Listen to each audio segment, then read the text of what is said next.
तो first India news की महा कवरेज लगातार जारी है। सुबह 5 बजे से हर एक अपडेट आप तक पहुंचा रहे हैं। नमस्कार, मैं हूं आपके साथ पूनम शर्मा सोलंकी। नमस्कार, आपके साथ मैं जयती मिश्रा। जिस तरह से मेरी सहयोगी पूनम जानकारी दे रही है कि सुबह 5 बजे से हर एक अपडेट फर्स्ट इंडिया के जरिए आप तक 5वें चरण के मतदान को लेकर पहुंचाई जा रही है, जहां पर 8 राज्यों की 49 सीटों पर पूनम आज वोटिंग चल रही है। बिल्कुल, सुबह 7 बजे से शाम 6 बजे तक मतदान होना है और वक्त बेहद कम रह गया और इसीलिए फर्स्ट इंडिया न्यूज आप सभी से अपील कर रहा है कि अभी भी वक्त है। अगर आप उस इलाके पर है, उस जगह पर है जहां पर मतदान आज हो रहा है, यानी कि उन 49 सीटों के मद्देनजर देखा जाए तो अगर आप मत का इस्तेमाल कर सकते हैं तो जरूर कीजिएगा। और अब ऐसे में वोटिंग प्रतिशत जानना बेहद जरूरी है कि 5वें चरण में दोपहर 3 बजे तक कितनी वोटिंग हुई है। तो जयती 47.53% वोटिंग अभी तक हो चुकी है। बिल्कुल, 47.53% वोटिंग 3 बजे तक का ये आंकड़ा है ओवरऑल। लेकिन बिहार की अगर बात करें तो 45.33% वोटिंग। जम्मू कश्मीर में ये आंकड़ा 3 बजे तक 44.90% है पूनम। इसके अलावा झारखंड में 53.90% 3 बजे तक। लेकिन लद्दाख की परफॉर्मेंस जरा देखिए पूनम, 61.26% मतदान लद्दाख की उस लोकसभा सीट पर, जिस पर लगातार मतदाता अवेयर नजर आ रहे हैं, जागरूक नजर आ रहे हैं। ये 3 बजे तक का आंकड़ा है पूनम। बिल्कुल जयती, तुमने सही कहा, क्योंकि लद्दाख में जागरूकता यहाँ ज्यादा नजर आ रही है, लेकिन उम्मीद महाराष्ट्र से थी, माया नगरी से थी, और ऐसे में वहां पर महज 38.77% सिर्फ वोटिंग होना, यह आंकड़ा आना थोड़ी निराशाजनक है। उम्मीद करेंगे कि आंकड़ा आखिरी वक्त में बढ़े। ओडिशा में 48.95%। इसके अलावा उत्तर प्रदेश का जिक्र करें तो 47.55%। और ये टेंशन 2 दिग्गज पार्टियों की बढ़ा रहा है। हालांकि सपा का भी जिक्र करना होगा, लेकिन फिलहाल कांग्रेस के साथ गठबंधन है, तो ऐसे में उम्मीद करेंगे कि आखिरी वक्त में यह आंकड़ा और ज्यादा बढ़ेगा। पश्चिम बंगाल पिछले चरणों को भी देखना चाहिए और इस बार 5वें चरण में भी अच्छी प्रतिशत यहां पर देखने को मिली है वोटिंग की।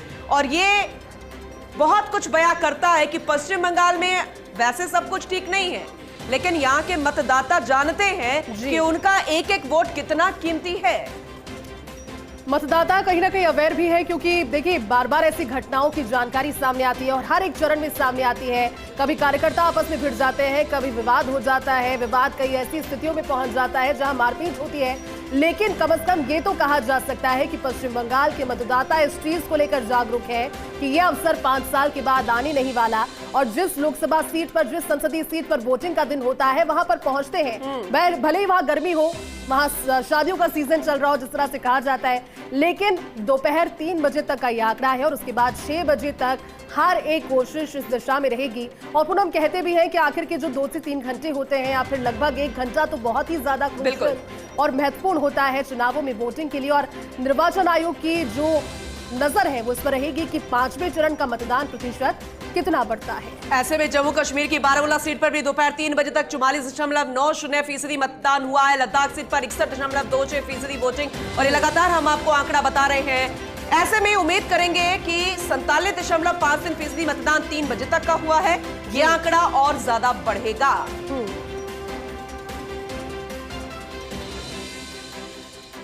तो लगातार फर्स्ट इंडिया न्यूज पर सुबह 5 बजे से महा कवरेज लगातार जारी, चर्चा लगातार जारी, और ऐसे में खास मेहमान भी हमारे साथ जुड़ चुके हैं। इसके अलावा बेहद जरूरी है ये डिस्कशन कि 5वें चरण में ये वोटिंग प्रतिशत कितना अहम होता है, और इसके अलावा क्या मतदाता जागरूक है वहां पर जहां पर वोटिंग प्रतिशत बेहद कम आया है, क्योंकि दिग्गजों की साख पर संकट खड़ा हो रहा है इस वोटिंग प्रतिशत को देखा जाए। तो खास मेहमान मौजूद है। लक्ष्मीकांत पारिक जी, प्रवक्ता बीजेपी से, आपका बहुत स्वागत है। पौरुष भारद्वाज जी हैं, प्रवक्ता है कांग्रेस से, आपका भी बहुत स्वागत है। मिथिलेश जैमिनी जी हैं, राजनीतिक विश्लेषक, आपका भी बहुत स्वागत है। पॉलिटिकल एडिटर हमारे साथ जुड़ चुके हैं अमेठी से योगेश जी। योगेश जी, आपका भी बहुत स्वागत है। तो सबसे पहले योगेश जी का ही रुख कर लेते हैं जयती, क्योंकि बेहद अहम है उनका विश्लेषण। 5वां चरण 3 बजे तक का वोटिंग प्रतिशत। योगेश जी, सबसे पहले आपसे रिएक्शन लेना चाहेंगे।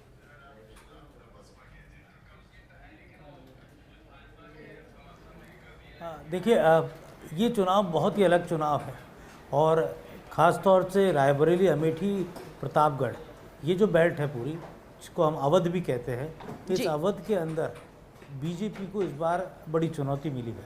और सपा और कांग्रेस का जो अलायंस था, इस अलायंस ने भारतीय जनता पार्टी को एक तरह से कहा जाए तो पूरी तरह चाक चौबंद किया है कि कैसे फिर से इन इलाकों में वापसी हो। पहला एक बड़ा कारण तो ये रहा कि बीता जो विधानसभा चुनाव था, हम अमेठी की बात कर लें तो यहाँ पर भारतीय जनता पार्टी को बमुश्किल सीटें मिली और ये 2 सुरक्षित सीटों पर बीजेपी के उम्मीदवार जीते थे, सलोन और जगदीशपुर, और उसके अलावा सपा का यहाँ पर परचम रहा। ये अलग बात है कि सपा के 2 विधायक टूटकर बीजेपी के साथ खड़े हैं। और रायबरेली में भी ऐसा ही रहा। रायबरेली में भी कहा जा सकता है कि अमेठी जो रायबरेली सदर की सीट है वो बीजेपी के पास रही, तो वहाँ पर भी उस इलाके के अंदर भी समाजवादी पार्टी और कांग्रेस के इस गठबंधन ने वहाँ चुनौती पेश की है। थोड़ी देर पहले कांग्रेस के उम्मीदवार किशोरलाल शर्मा से जब बातचीत हुई तो वो बहुत कॉन्फिडेंट नज़र आ रहे थे। कॉन्फिडेंट का कारण था कि जो परंपरागत कांग्रेस का वोटर है जी, वो वोटर बाहर निकला और उसने वोट डाला, क्योंकि राहुल गांधी की अपील रही, सोनिया गांधी की अपील रही, और दूसरा यहाँ राहुल गांधी पास की सीट से चुनाव लड़ रहे थे, और तीसरा एक जो मुझे जो लगा यहाँ पर कांग्रेस के वर्कर्स के बीच में एक मैसेज रहा कि गांधी परिवार ने एक वर्कर को टिकट दिया है तो भविष्य में और किसी का भी चांस लग सकता है। तो इस कारण भी यहाँ कांग्रेस का जो काडर है वो यहाँ पर मजबूती के साथ यहाँ पर नज़र आया। तो अगर यहाँ कांग्रेस का पेरेंटल वोट जो आज़ादी के बाद से गांधी परिवार के साथ खड़ा रहा है, अगर वो साथ आता है तो स्मृति ईरानी के लिए दिक्कतें हो सकती है। स्मृति ईरानी ने यहाँ पूरी ताकत लगाई है।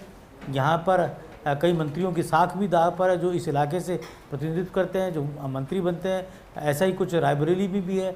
जो बागवानी मंत्री हैं वो खुद दिनेश प्रताप सिंह वो उम्मीदवार हैं वहाँ पर राहुल गांधी के सामने।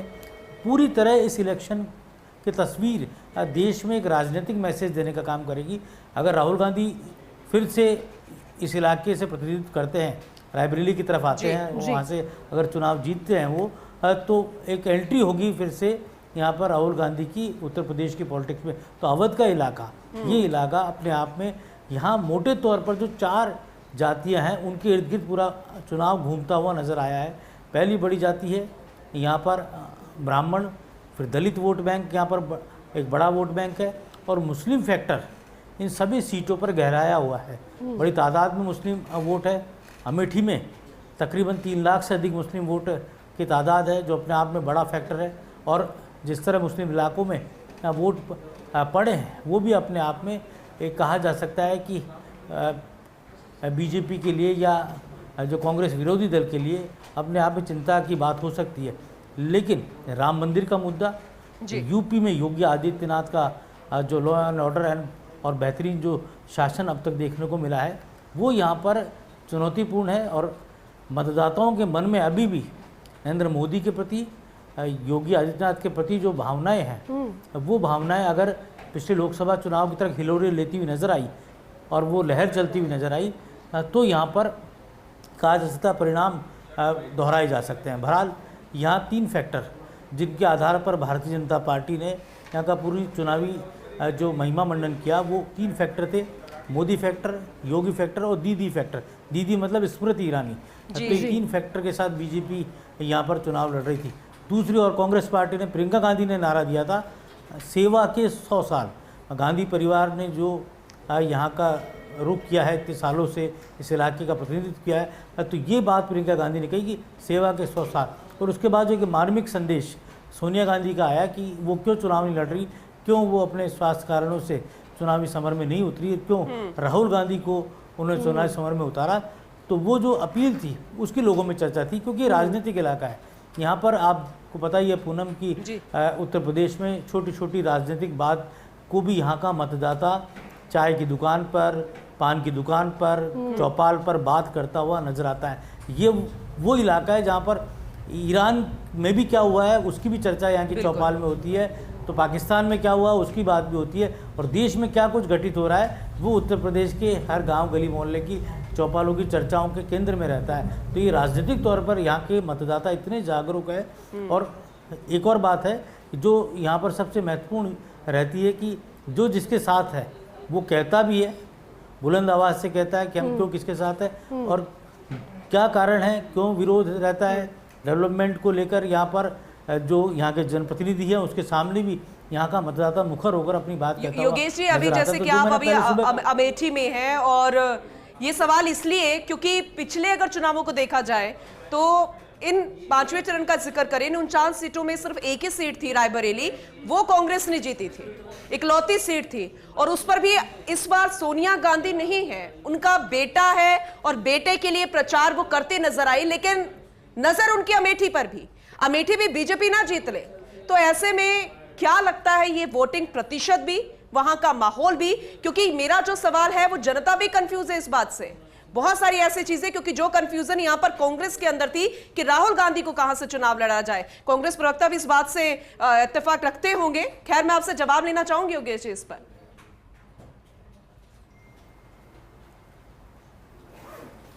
ये बात है पूनम, बहुत बेहतरीन सवाल आपने किया है। और जब ये बात आई थी कि सोनिया गांधी, क्योंकि 5 बार वो लोकसभा का चुनाव जीती और उत्तर प्रदेश की एकमात्र सीट कांग्रेस के खाते में गई, वो सोनिया गांधी गई। सोनिया गांधी यहाँ पर लोगों में अपने पति के ज़माने से पॉपुलर थी। वो राजीव गांधी के साथ यहाँ उन्होंने बहुत दौरे किए थे, तो यहाँ के लोगों को जानती थी, पहचानती थी, तो लगातार उनका संवाद यहाँ रहता था। अब सवाल ये था कि अमेठी से किसको टिकट दिया जाए। अमेठी से जब टिकट देने की बात आई, राहुल गांधी रायबरेली से चुनाव लड़ेगी और ये बात है कि प्रियंका गांधी को अमेठी से लड़ा दो, या राहुल गांधी को अमेठी से लड़ा दो, या प्रियंका गांधी को रायबरेली से लड़ा दो। लेकिन जब परिवारवाद दोनों एक जगह रहेगा और एक ही परिवार के 2 उम्मीदवार चुनाव लड़ेंगे तो बीजेपी हमला बोल सकती है। तो ऐसे में ये तय हुआ कि उस सिपाही को चुनाव लड़ाया जाए जिसने बरसों तक गांधी परिवार के प्रतिनिधि के तौर पर अमेठी रायबरेली में काम किया है। तो किशोरीलाल शर्मा को चुनावी समर में उतारकर एक चौंकाने वाला निर्णय कांग्रेस पार्टी ने किया। लेकिन ये निर्णय अब अपने आप में एक बड़ी चुनौती बीजेपी के लिए इस इलाके में बना है, क्योंकि किशोरीलाल शर्मा यहाँ का जाना पहचाना नाम और एक सरल और सहज अंदाज जो उनका इस इलाके के अंदर है, यही बड़ी चुनौती, जो यहाँ की रूट्स को वो जानते हैं। तो यही कारण है कि राहुल गांधी एक तरफ रायबरेली, जहाँ उनकी माँ 5 टाइम्स MP रही, दूसरी और अमेठी से। लेकिन योगेश जी ये कंफ्यूजन है और जिस तरह से जिक्र भी पूनम अभी आप कर रही थी और इसका जवाब मैं लेना चाहूंगी, कांग्रेस के प्रवक्ता हमारे साथ में पौरुष जी, आप बताइए, क्योंकि राहुल गांधी वायनाड से चुनाव लड़ रहे हैं, रायबरेली से चुनाव लड़ रहे हैं। वायनाड जब पहुंचते हैं तो वायनाड के वासियों से, वहां की जनता से उनका दिली जुड़ाव है, जीते हैं वहां से, वो अलग वादे करते हैं। लेकिन रायबरेली जब पहुंचते हैं तो सोनिया गांधी कहती है कि मैं आपका अपना जो बेटा है वो आपको सौंप रही हूं और एक संवेदनशील विनती वो करती है। अगर जीत होती है, अगर ये सोचकर देखा जाए हाइपोथेटिकली कि जीत हो जाती है, तो वादा कौन सी जनता मानेगी? वायनाड की जनता मानेगी उन्हें अपना प्रतिनिधि, या फिर रायबरेली की जनता मानेगी? जो कश्मकश की स्थिति है वो पैदा नहीं हो रही कैसे? देखिए, मैं आपसे इस बात कहना चाहूँगा कि हमारे लोकतंत्र ने किसी भी व्यक्ति को 2 जगह से चुनाव लड़ने की जो है पावर दी हुई है। पर अब से पहले भारतीय जनता पार्टी के भी अनेकों नेता 2 जगह से चुनाव लड़ चुके हैं। खुद प्रधानमंत्री जी ने भी चुनाव लड़ा है और हमारे राजस्थान के बड़े नेता बीजेपी के हुआ करते थे, भगत सिंह जी शेखावत साहब, वो तो हर चुनाव 2 जगह से चुनाव लड़ते थे। देखिए, हम यदि अभी वर्तमान चुनाव की बात करें तो निश्चित तौर पर जो वायनाड की जनता से राहुल गांधी जी का जो कनेक्शन शुरू से था, परंतु जो पिछले 5 साल में बना, और जो रायबरेली वाली जनता से जो उनका एक पारिवारिक, पिछले जब से देश की आज़ादी के बाद से पहला चुनाव हुआ तब से उनके परिवार का जो संबंध है, तो देखिए निश्चित तौर पे दोनों जगह संबंध हैं। अब वो आपने ये बात कही कि अगर जीता, तो मैं इस जगह आपके शब्दों में संशोधन करना चाहूँगा। अगर नहीं, निश्चित तौर पे हम दोनों सीटें जीतने के लिए जा रहे हैं, परंतु दोनों सीटें जीतने के बाद में बैठ करके बातचीत होगी, कांग्रेस संगठन की चर्चा होगी, जो संगठन को उचित लगेगा राहुल गांधी जी निश्चित तौर पर वही निर्णय। सर, नामांकन के अंतिम दिन राहुल गांधी अपना नाम दाखिल करता है रायबरेली से। मिथिलेश जी हमारे साथ है। मिथिलेश जी, कितना इत्तेफाक रखते हैं आप पौरुष जी की बात से कि जब जीत जाएंगी दोनों सीटें तो फिर एक टेबल पर आकर चर्चा होगी, जो कांग्रेस में अक्सर दिखती नहीं है एक टेबल पर चर्चा, क्या कहेंगे? देखिए, निश्चित रूप से अगर फैसला उनके पक्ष में आता है या नहीं, ये 4 जून को तय होगा। लेकिन अगर फैसला पक्ष में आता है तो कुछ न कुछ आपको एक जगह त्याग करना पड़ेगा, क्योंकि फिरोज गांधी, इंदिरा गांधी और सोनिया गांधी, तो ये इनकी पारंपरिक सीट है, इसको रखेंगे या वायनाड को बरकरार रखना बहुत ही महत्वपूर्ण जिम्मेदारी मुझे लगता है इस बार राहुल गांधी पर है, वो भी तब जब कांग्रेस के लिए कहा जा रहा है, मिथिलेश जी आप भी इस बात से सहमत होंगे कि विलुप्तीकरण पर जा रही है, तो ऐसे में सपा और कांग्रेस की जोड़ी कितना कमाल कर पाएगी उत्तर प्रदेश में? मिथिलेश जी क्या लगता है?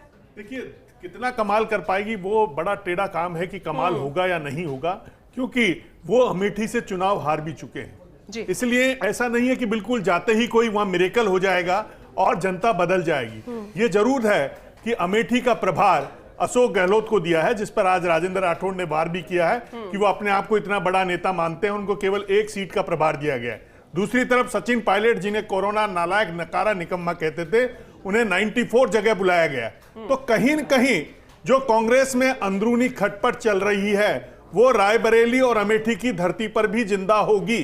ये तमाम चीजें बताती है कि किस अंदाज में वो एक दूसरे के समर्थक एक दूसरे के लिए, अगर अमेठी में जाकर अशोक गहलोत कहते हैं कि सचिन पायलट ने बेवकूफी भरा कदम उठाया है, तो ये क्या मैसेज जाता है?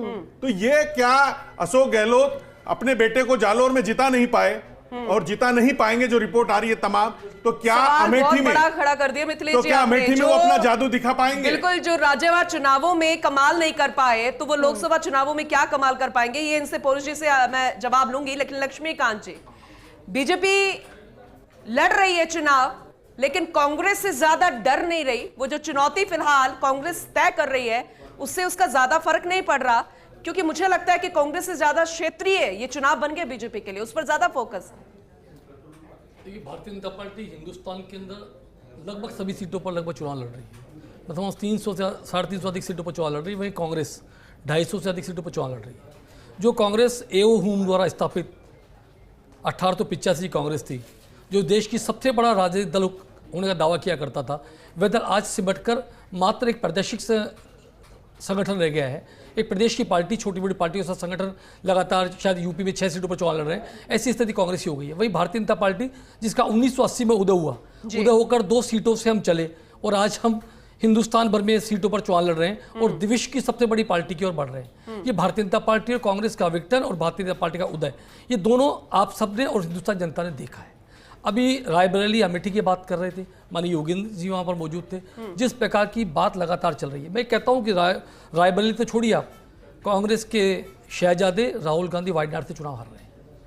और मैं इस दावा इसलिए करता हूँ कि वहाँ के वामपंथी नेता, वहाँ के मुख्यमंत्री वहाँ के राहुल गांधी का विरोध कर रहे हैं और वहाँ से भागकर, अमेठी से भागकर हार के डर से राहुल गांधी वायनाड गए थे। वोटिंग प्रतिशत इतना कम क्यों उत्तर प्रदेश में? उम्मीद कर रहे थे ज्यादा होगा। अभी रैलियां भी हुई है दिग्गजों की, राहुल गांधी की, प्रधानमंत्री नरेंद्र मोदी की, नामांकन दाखिल किया था, वो भी बड़ा इतिहास रचने की कोशिश थी। उसके बावजूद वोटिंग प्रतिशत इतना कम, निराशाजनक है ये। निराशाजनक निश्चित रूप से। मैं आपके माध्यम से, अन्य माध्यमों से, सभी माध्यमों से लोकतंत्र के इस महापर्व पर सभी से अपील करता हूं कि वोट डालने जाएं, वोट डालकर लोकतंत्र का महत्व बढ़ाएं, अपने अधिकारों का उपयोग करें। लेकिन देखिए पूनम, जब बात हम वोटिंग प्रतिशत की करते हैं तो सबसे पहले जो निगाह जाती है, सुबह से तस्वीरें आ रही है, सेलिब्रिटीज पहुंच रहे हैं, लेकिन क्या सिर्फ महाराष्ट्र में सेलिब्रिटीज ही पहुंच रहे हैं? क्योंकि आम जनता का वोट प्रतिशत अब तक नजर आया नहीं है। पौरुष जी, महाराष्ट्र की राजनीति जब हम देखते हैं तो पिछले 1-2 साल में जो उठापटक हुई है और कहीं ना कहीं शिवसेना और एनसीपी के जो दो फाड़ हुए हैं, क्या उसे आप कारण मानते हैं स्लो वोटिंग का? क्या वो कारण हो सकता है कि 6 बजे तक उतना मतदान प्रतिशत ना हो जितना दूसरे राज्यों में होगा कंपैरेटिवली? देखिए, मैं इस बात को कहना चाहूँगा कि पिछले लोकसभा चुनाव से यदि हम इस चुनाव की तुलना करते हैं तो निश्चित तौर पे जो पिछले 2019 वाला जो चुनाव था और 2014 वाला चुनाव था, उसमें जो वोटिंग परसेंटेज बहुत ज़्यादा हाई आई थी। तो भारतीय जनता पार्टी ने 2014 के चुनाव से पूर्व में जो भारत की जनता को सब्ज बाग दिखाए थे और साथ ही साथ जो कांग्रेस की तत्कालीन सरकार पर जो इन्होंने झूठे आरोप लगाए थे, तो निश्चित तौर पे 10 साल के अंदर भारत की जनता ने देखा कि भारतीय जनता पार्टी अपने द्वारा किए गए ना तो किसी भी वादे को पूरा करने में सक्षम रही, ना कांग्रेस के ऊपर जो भी इन्होंने झूठे आरोप लगाए उनमें से किसी एक भी वादे पे। ये था कि स्लो मतदान का कारण क्या राजनीतिक कंफ्यूजन हो सकता है? कहना चाह रहा हूं आपसे कि 2019 और 14 की यदि हम तुलना करते हैं तो निश्चित तौर पे भारतीय जनता पार्टी के पक्ष में जो मतदाता निष्क्रिय था, जयती, मुझे लगता है चाहे बिहार की राजनीति को देखा जाए पुरु जी, या महाराष्ट्र की राजनीति देखा जाए, वो ऐसी खिचड़ी बन गई है कि समझ में नहीं आ रहा कि कौन सी पार्टी किसके साथ है। कभी दल बदल हो जाता है तो कभी दो भाग हो जाते हैं। चाहे बिहार को उठा के देख लीजिए, चाहे महाराष्ट्र को उठा के देख लीजिए, कांग्रेस भी कंफ्यूज हो गई है कि उसे करना क्या है। शायद बीजेपी की स्ट्रैटेजी है। देखिए पूनम जी, मैं इस बात को कहना चाहूंगा कि मतदाता निश्चित तौर पे देखा जाए तो निराश हुआ है और निराश होने के पीछे जिम्मेदार कौन है? निश्चित तौर पे भारतीय जनता पार्टी है। मतदाताओं ने वहां पे विधानसभा चुनाव में राष्ट्रवादी कांग्रेस पार्टी को उन्होंने वोट दिए, उन्होंने शिवसेना को वोट दिए। जिस प्रकार से भारतीय जनता पार्टी ने अलोकतांत्रिक रास्ते पर चलते हुए वहां पे जनता द्वारा जिन दलों को मैंडेट दिया गया उन दलों में तोड़फोड़ मचाई इस प्रकार से। और आपने देखा कि भारतीय जनता पार्टी के नेता जो जिन कांग्रेस के नेताओं पर या राष्ट्रवादी कांग्रेस पार्टी के नेताओं पर भ्रष्टाचार का आरोप लगाते थे, चाहे वो चौहान हो, चाहे वो अजीत पवार हो या फिर छगन भुजबल हो, जो भी नेता हो, वो सब भारतीय जनता पार्टी ने उनको अपनी वॉशिंग मशीन में लिया, उनको धो करके पाक साफ करके सरकार में नेता बना दिया। निश्चित तौर पे जनता में निराशा क्लीन हो जाते हैं। इसका जवाब ले लेते लक्ष्मीकांत जी, कौन सी मशीन है सर आपके पास में जिससे क्लीन हो जाते हैं? वो कह रहे हैं बात का जवाब दे दूं जी, बेमेल गठबंधन इन्होंने किया। भारतीय जनता पार्टी शिवसेना ने चुनाव मिलकर लड़ा उनको हिंदू वहाँ की महाराष्ट्र की जनता ने जनादेश दिया और जनादेश के बाद मुख्यमंत्री बनने का विषय है। लेकिन उद्धव ठाकरे की अति महत्वाकांक्षा की राजनीति चलते वह गठबंधन टूटा और मानकर चलता हूँ कि उसके बाद शिवसेना, असली शिवसेना अलग होकर शिंदे के रूप में भारतीय जनता पार्टी साथ मिली, जिसने बाला साहब के स्वाभिमान को, बाला साहब की बात को अंगीकार करते हुए एक हिंदू राष्ट्र की सनातन के साथ जुड़ने की बात करी। वही उद्धव ठाकरे उन लोगों के साथ चुनाव लड़ते रहे जिनके साथ अब बाला साहब ठाकरे कहीं बनी नहीं, जिनको बाला साहब ठाकरे अपने पास बैठाते नहीं थे, उन लोगों से बेमेल गठबंधन करने का महापाप किसी ने किया तो उद्धव ठाकरे ने किया। यदि महाराष्ट्र के मतदाता आज ठगे से अपने महसूस करते हैं तो इसलिए महसूस करते हैं, और जी बोलिए बीच में ये गलत तरीका है आपका बात करने का, इसीलिए आप लोग पिछड़ते हैं, इसीलिए आप पिछड़ते हैं। अभी बताते हैं अजीत पवार के बारे में, कोई उनका केस वापस नहीं है, केस वही की वही है, वही केस चल रहा है उस पर, कहीं कोई केस बावजूद बताइए कि बीच में बोलते हैं, इससे बड़ी बेशर्मी का उदाहरण पूरे भारत की राजनीति में कहीं नहीं है। एक दिन आप पहले आपके प्रधानमंत्री के आरोप लगाते हैं, दूसरे दिन आपकी पार्टी में शामिल होते हैं, लगता है कि कैसी दोहरी राजनीति आप लोगों की, नैतिकता में चलिए। अटल जी का ध्येय वाक्य याद रखिए कि सत्ता बड़ी चीज नहीं है, लोकतंत्र रहना चाहिए देश का, और आपने लोकतंत्र की मर्यादाओं को तार तार करके पटक दिया। आप लोगों ने, आपको शर्म आनी चाहिए। सत्ता बड़ी चीज नहीं है फारूक जी, आपको जनता के सामने लोकतंत्र की मर्यादा बना के रखनी चाहिए। सत्ता बड़ी चीज नहीं है और कांग्रेस को, अरे मुझे लगता है कांग्रेस शायद सत्ता पाने चुनाव नहीं लड़ रहा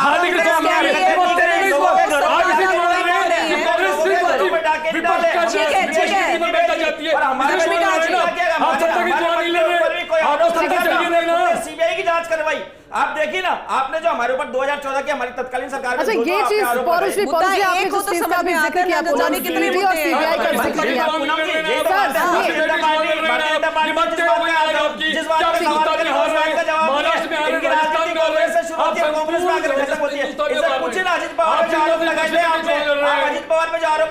ठीक है सर। अभी पौरुष जी ने एक वर्ड का जिक्र किया, संस्थानों का जिक्र किया, जनता फैसला करेगी ना। पूनम जिक्र अभी उन्होंने किया ईडी और सीबीआई का। मिथिलेश जी अगला सवाल नहीं है,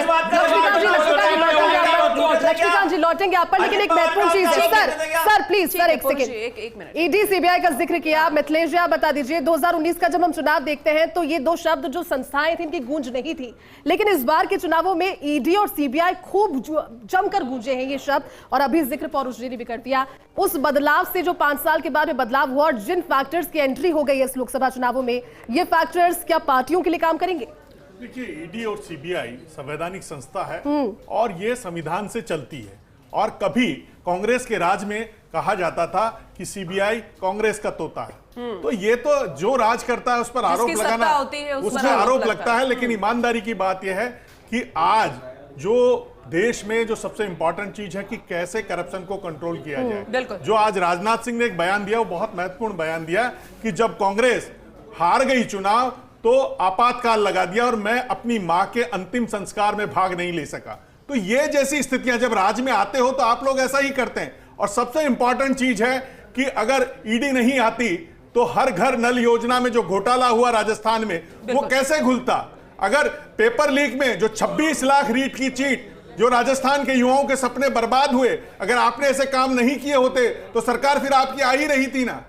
तो आपने कहीं न कहीं गलती की है। और सबसे इंपॉर्टेंट चीज है कि जो तुष्टीकरण का जो मामला है वो कहीं न कहीं बीजेपी को लाभदायक साबित हो रहा जा रहा है, और पश्चिम बंगाल में भी बीजेपी को माइलेज मिल रहा है और साउथ में ग्राफ बढ़ता जा रहा है। तो जो इंपॉर्टेंट चीज, जो एक रिपोर्ट आई है उसके हिसाब से जो नॉर्थ ईस्ट है, जो पश्चिमी और साउथ, और जो लोकल वोटर्स को लुभाने के लिए जो होमवर्क किया गया बीजेपी की तरफ से, जो स्ट्रेटेजी बनाई गई है, स्ट्रेटेजी वो बहुत ही ज्यादा है। और सामने कोई लीडर नहीं है। आज कांग्रेस में कौन प्रधानमंत्री है? जब अखिलेश यादव से पूछा जाता है कि राहुल गांधी को प्रधानमंत्री बना दिया जाए तो वो चुप हो जाते हैं।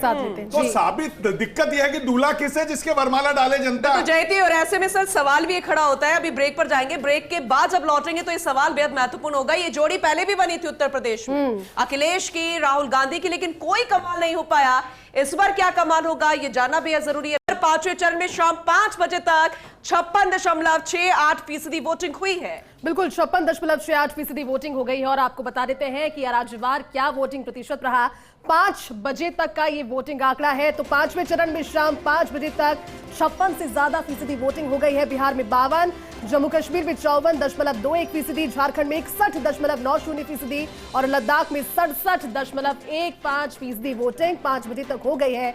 महाराष्ट्र में स्लो है 48.60, उत्तर प्रदेश में 55.80 और बंगाल में 73% वोटिंग 5 बजे तक हो गई है। पुनः अब देखना होगा कि इस 5वें चरण में जो 5 बजे तक की वोटिंग प्रतिशत आई है, पिछले बार की अगर तुलना की जाए तो कितना असर मतदाता इस पर डालते नजर आ रहे हैं। क्या वो वाकई में जागरूक है?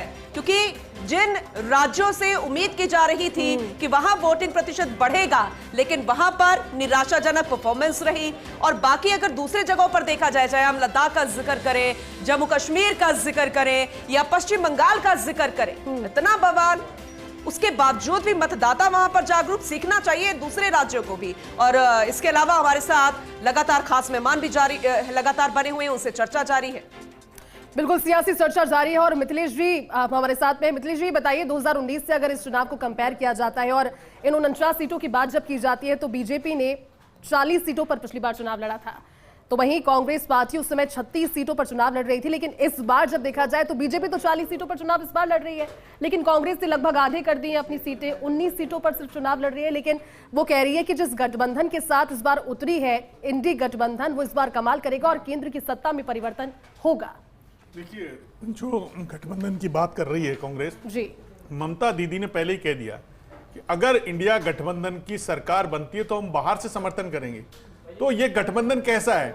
जो प्रधानमंत्री नरेंद्र मोदी ने एक बयान दिया है कि 4 जून के बाद ये गठबंधन खटाखट टूटेगा। तो ये इंपॉर्टेंट चीज है कि 4 जून से पहले अगर ममता दीदी जो इनकी अहम है वो ये बयान देती है तो ये कितना मजबूत गठबंधन है।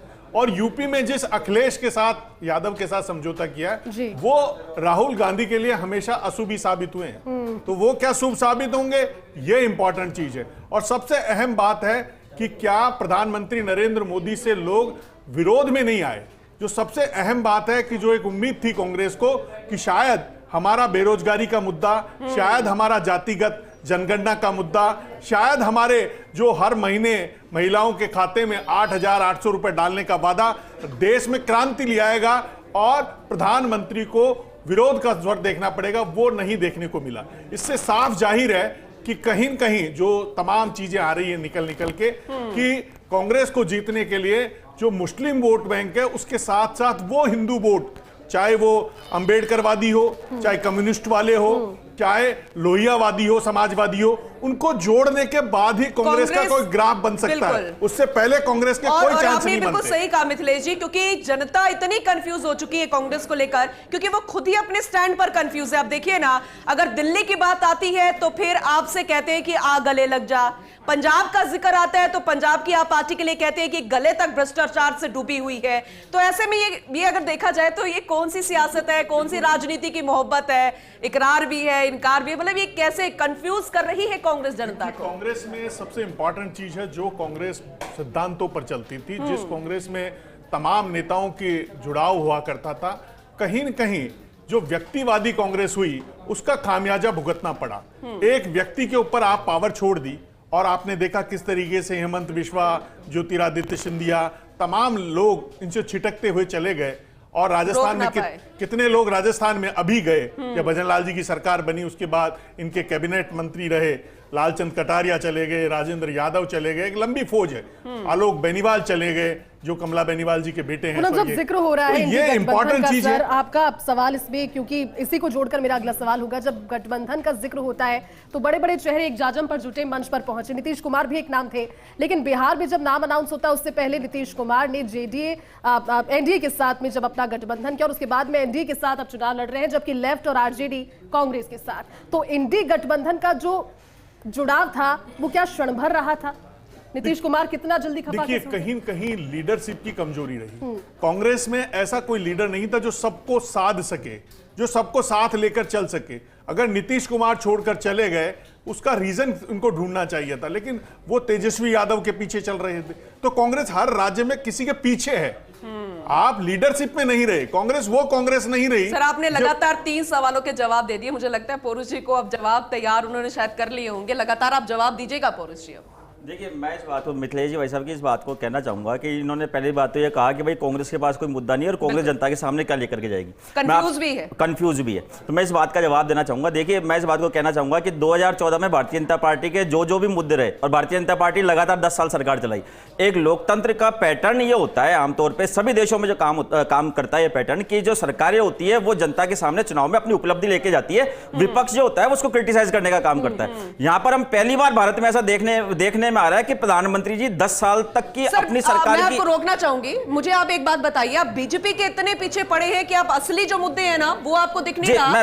मैं कांग्रेस विलुप्ति की कगार पर आ गई है। बीजेपी को हराने के चक्कर में खुद की साख पर संकट आ गए हैं कांग्रेस के। आप बीजेपी को इतना आपने बड़ा कर दिया है। सर आप कांग्रेस को देखिए ना, कांग्रेस को बचाइए ना, मुद्दे उस पर रखिए। देखिए, मैं इसी बात का जवाब दूं। देखिए कि देश में लोकतंत्र के हिसाब से जो है सरकार, मैं देखिए पूनम जी, मैं अपनी बात पूरी कर लूं। मैं आपसे इस बात को कह रहा था कि प्रधानमंत्री जी ने 10 साल के अपने शासन का किसी भी चुनावी रैली में कोई जिक्र भी नहीं किया और कोई उपलब्धि भी नहीं बताई। देखिए, मेरी बात सुनिए आप, एक बार मेरी बात सुनिए। उनका भाषण मुसलमान से शुरू होता है, उसके बाद में मटन पे आता है, मछली पे आता है, मंगलसूत्र पे आता है और बाद में आके बोलते हैं कि कांग्रेस आ गई तो आपकी भैंसे खोल के ले जाएगी। देश में मैं आपसे इस बात को, आप कोई भी जवाब बिना बीजेपी के दे सकते हैं क्या? मैं दे सकता हूं। आप मुझे एक बार बताइए कि सत्ता में जो पार्टी, अब मैं ये सवाल मैं आपसे पूछ रहा हूं कि सत्ता में जो पार्टी है क्या वो बिना कांग्रेस का नाम लिए अपनी उपलब्धि के नाम पे चुनाव लड़ सकती है? क्या पूछे भारतीय जनता पार्टी से? प्रधानमंत्री जवाब नहीं दे पाते, प्रधानमंत्री जवाब नहीं दे पाते। और देखिए एक चीज और कहना चाहूंगा, संवैधानिक व्यवस्था है ये, संवैधानिक व्यवस्था है ये, संविधान में विपक्ष हमेशा सरकार दे दिया। सर दे दिया, आपने जवाब दे दिया। लक्ष्मीकांत जी, देखिए हमारे पौरुष जी बड़े विद्वान व्यक्ति हैं। उन्होंने जिस प्रकार से बात को रखा, हम कभी कांग्रेस से अपनी बात शुरू नहीं करते। अपनी बात अपनी उपलब्धियों से करते हैं। हम उज्ज्वला से बात शुरू करते हैं, माँ बेटियों के आंसू पहुँचने की बात करते हैं, हम प्रधानमंत्री आवास की बात करते हैं, हम हर घर जल की बात करते हैं, हम पंडित दीनदयाल ज्योति योजना की बात करते हैं, हम नेशनल हाईवेज की बात करते हैं, हम वंदे मातरम की ट्रेन। फिर ये गलत तरीका है, इट्स नॉट गुड वे। ये अच्छे लोकतंत्र की परिभाषा नहीं माय डियर पौरुष। जिस प्रकार का हम लगातार काम करने का हमने प्रयास किया 10 वर्षों में, जिस प्रकार से स्टार्टअप योजना के माध्यम से, मुद्रा योजना के माध्यम से लाखों रोजगार देने का काम किया, तो भाजपा सरकार ने किया। इसके नाम से चुनाव लड़ते हैं। हम चुनाव लड़ते हैं, सनातन के नाम की बात करते हैं, हम कहते हैं हम राम का मंदिर बनाने का काम किया। ये हम खुलकर बोलते हैं, 1980 से बोलते हैं और आज ही बोलते हैं। धारा 370 हटाने का काम हमने किया। ये बात 1970 में 80 में बोलते थे, आज ही बोलते हैं। जनसंघ में बोलते थे, भाजपा में बोलते हैं। तो ये सब काम हमने किए। इस बात को लेकर जनता भी जा रहे हैं। अब कांग्रेस की बड़ी स्थिति, विचित्र स्थिति। माननीय मिथिलेश जैवरी बड़ा अच्छा प्रश्न उठाया। कांग्रेस के अधीर रंजन चौधरी को खड़गे डांटा काम क्यों करते हैं? क्योंकि ममता के खिलाफ बोलते हैं। ममता गठबंधन का हिस्सा नहीं है, लेकिन अधीर रंजन चौधरी कहते हैं कांग्रेस को बचाने का प्रयास बंगाल में मैं कर रहा हूं। ये इनके गठबंधन की स्थिति है। इनकी गठबंधन की स्थिति पंजाब में बड़ी विचित्र है। दिल्ली में आम आदमी पार्टी से हाथ मिलाते हैं, पंजाब में हाथ छोड़ देते हैं। यदि यूपी की बात करें तो 6 सीटों पर चुनाव लड़ते हैं। पिछली बार खाट पर बैठकर दोनों भाई चले थे और बीच में खाट टूट गई। इनकी स्थिति है। जहां तक इनकी स्थिति की बात है, कहीं न कहीं हर जगह कांग्रेस गाड़ी के पिछले पहिए पर बैठी है, पिछले हिस्से पर बैठी हुई है। इनका कहीं भी चुनाव कांग्रेस कहीं लड़ी नहीं रही। अभी पौरुष ने कहा कि हम सत्ता के चुनाव नहीं लड़ते, हम तो विपक्ष में बैठे चुनाव लड़ते। तो विपक्ष में बैठने वाले हो आप, आदेश जनता दे चुकी है आपको। आप मान चुके हैं इस बात को, सीट और मान चुके हैं आप लोग इस बात को। अब आप बात करता हूँ इनसे, दूसरी बात करता हूँ। इनके पश्चिम बंगाल की बात करें, कई कम्युनिस्टों के साथ इनकी गठबंधन है ना, इनका पूरे देश भर में। पश्चिम बंगाल की स्थिति कहाँ है इनकी? कहीं लक्ष्मीकांत जी, आपने कांग्रेस के गठबंधन का जिक्र किया। आप मुझे मेरा एक सवाल दीजिए। बिहार में आप जेडीयू के साथ हैं, महाराष्ट्र में शिवसेना के साथ हैं, और देखा जाए हर चुनाव में ये जो सहयोगी आप बदल रहे हैं, इसका कोई अंत है क्या? सहयोगी हम बदल नहीं रहे। सहयोगी अपने आप चले गए, उनको अपने छोड़ा है। ये शिवसेना उद्धव ठाकरे की महत्वाकांक्षा की बलि चढ़ते हुए चले गए। हमने कहा रोका। यदि अकाली पंजाब के अंदर अपने कर्मों से छोड़कर जाते हैं तो जाए। उनका कहना यह है कि जब लेकिन हमने किसी को छिटकने काम नहीं किया। सर आप ये कह रहे हैं क्या कि जब मोहभंग होता है तो भारतीय जनता पार्टी छोड़कर गए, उससे क्या कहते हैं? लक्ष्मीकांत जी आप ये कह रहे हैं कि जहां से मोहभंग हो तो भारतीय जनता पार्टी के द्वार खुले हैं। तो वो बोले, आप बोल रहे। ठीक है सर, आप ये कह रहे हैं कि जहां से भी जिस भी विचारधारा से मोहभंग अगर हुआ या समय रहते उनकी बातों को अगर सुना नहीं गया तो भारतीय जनता पार्टी के द्वार खुले रहते हैं हमेशा। लेकिन ये भी बता दीजिए कि भारतीय जनता पार्टी का कुनबा इतना ज्यादा बढ़ गया है, दूसरे पार्टी के लोग भी पहुंच रहे हैं, लेकिन जब इस कंक्लूजन पर पहुंचेगी तो पुराने कार्यकर्ताओं को और नए कार्यकर्ता जो पहुंचे हैं भारतीय जनता पार्टी के या फिर गठबंधनों के, इन्हें समन्वय कैसे किया जाएगा, आपस में इनका सिंक्रोनाइजेशन कैसे होगा, क्या होगा कि नहीं? देखिए, विचारधारा के साथ किसी भी भारत के नागरिक ने भारतीय जनता पार्टी सदस्य घेर के तो उसका हम स्वागत करते हैं, अभिनंदन करते हैं। ये कांग्रेस, एनसीपी या अन्य दलों से आने की बात नहीं है। विचारधारा को आत्मसात कर जो लोग भारतीय जनता पार्टी का स्वागत है, अभिनंदन है। और भारतीय जनता पार्टी कुनबा इसलिए बढ़ा कि भारतीय जनता पार्टी विश्व की सबसे बड़ी पार्टी है। जिस पार्टी जिस सूरज जिसका उदयमान है उसको तो हर आदमी देखता है। और भारतीय जनता पार्टी 200 से आज 400 की ओर लक्ष्य निर्धारित कर चल रही है। और वह लोग जिनकी 450 चल रही थी वे बिल्कुल नीचे आकर चले गए। लक्ष्मीकांत जी, फिर प्रचार की ज्यादा जरूरत होनी नहीं चाहिए थी, इतने सर्वे, इतने रैलियों की जरूरत होनी नहीं चाहिए थी, विश्व की इतनी बड़ी पार्टी है। लेकिन हर चरण में मेरा पूरा सवाल सुनिए सर, मेरा पूरा सवाल सुनिए। पांचवा चरण है, हर चुनाव में प्रचार बदला है, क्या बीजेपी कंफ्यूज है या फिर उसकी स्ट्रैटेजी है? हर चरण में, हर मतदान के बाद, वोटिंग प्रतिशत देखने के बाद वो एक सियासत स्ट्रैटेजी के तौर पर बढ़ती है। देखिए, लोकतांत्रिक व्यवस्थाओं के हिसाब से चुनाव की अपनी रणनीति हर पार्टी बनाती है और पार्टी की रणनीति के तहत हम काम करते हैं। क्योंकि हमने कभी नहीं कहा कि हम सत्ता के लिए चुनाव नहीं लड़ रहे, हम सत्ता और सेवा दोनों के लिए चुनाव लड़ रहे हैं। क्योंकि जब सत्ता में आएंगे तो सेवा कर पाएंगे। क्योंकि कांग्रेस यानी विपक्षी दल, मैं कहूंगा विपक्ष में बैठे चुनाव लड़ रहे, कौन सबसे बड़ा विपक्ष का दल बने इस बात का चुनाव बाकी दल लड़ रहे हैं। हम इस बात का चुनाव लड़ रहे हैं कि सत्ता में आएंगे और 400 पार लक्ष्य के साथ आएंगे, ये हम इस बात का चुनाव लड़ रहे हैं। तो ये परिवर्तन है और देश की जनता देख रही है। देश की जनता को पता है कि तुष्टिकरण राजनीति कौन करता है, विकास की बात कौन करता है, माँ बहनों को आंसू पहुंचने की बात कौन करता है, हर घर जल पहुंचाने की बात कौन करता है, कौन भ्रष्टाचारियों को अंदर पहुंचाने का काम करता है, ये देश की जनता जानती है। देश की जनता जानती है कि भारत के मस्तक पर लगा हुआ कलंक के 370 का हटाने का काम किसने किया? मोदी सरकार ने की। यदि हिंदू जनता जानती है कि 500 सालों के कलंक को, राम मंदिर कलंक को धोने का काम किसने किया, तो भारतीय जनता पार्टी की सरकार ने अदालत के माध्यम से किया। ये भारतीय जनता सरकार ने किया। हर जानते हैं कोविड के अंदर एक अच्छा काम करने का काम किसी ने किया तो भारतीय जनता पार्टी सरकार ने किया। तो इसलिए इस देश के अंदर जिस प्रकार की व्यवस्था वर्तमान बनी हुई है, सबको लगता है ठीक है, मोदी जी आ रहे हैं, मोदी सरकार बनने वाली है। जो आपने लक्ष्य लिया वो तो लेकिन पूनम एक बात जरूर है, पूनम जिस मिलेगा। आत्मविश्वास के साथ लक्ष्मीकांत जी और भारतीय जनता पार्टी अपनी बातें कह रही है, 2019 से अगर 2024 इस 5 साल के अंतराल को देखा जाए तो कई सीट्स ऐसी है जहां पर वाकई में बहुत ज्यादा कोशिश इसलिए की है क्योंकि जो पिछली जीत हुई होगी, लेकिन जो जीत का मार्जिन था, जो हारी थी विपक्ष भी, जिस प्रत्याशी की हार हुई थी वो मार्जिन बहुत कम था। और अमेठी भी वो एक सीट है जहां पर लगभग 50 से 55 हजार से जीत गई थी स्मृति ईरानी।